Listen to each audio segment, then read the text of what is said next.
Saan nga ba tutungo ang isang napag-iwanang puso? Ipinagtabuyan matapos pangakuan. Tinurog ng pino. Paano na tayo? Yan ang mga katagang paulit-ulit na binibitawan. Naghahanap ng kasagutan sa relasyong puno ng kasinungalingan. Nakakaumay na. Wala nang bisa ang mga pambobola.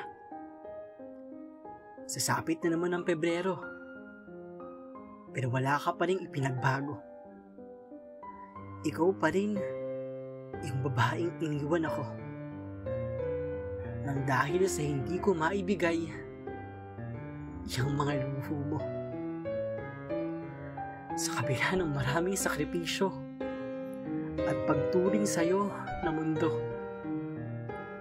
pagkukulang pa rin ang mas nakita mo.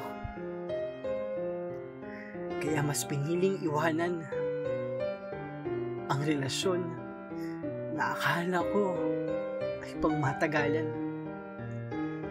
Masyado akong nadala sa paulit-ulit na pagsabi mo na mahal rin kita.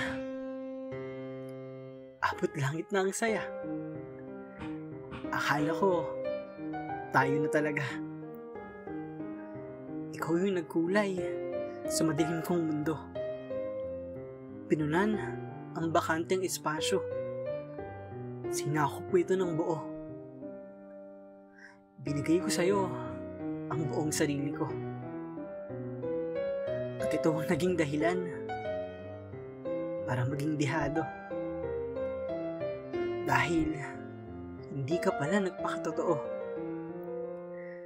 Isa lang ako sa mga naging koleksyon mo. Isang maliit na tropeyo. Simbolo ng pagkapanalo mo. At dito nagtapos ang laro. Kaya ngayon, walang buhay na naglalakbay. Pagod at tila na wala ng saysay. Ang pusong inialay sa maling tao. Nalalapit na ang Pebrero, ang araw ng mga puso. Araw na dapat sana ay magkasama tayong dalawa. Masayang bumubuo ng mga memorya. Pero hindi na pwede pa. Dahil mag-isa na lang ako.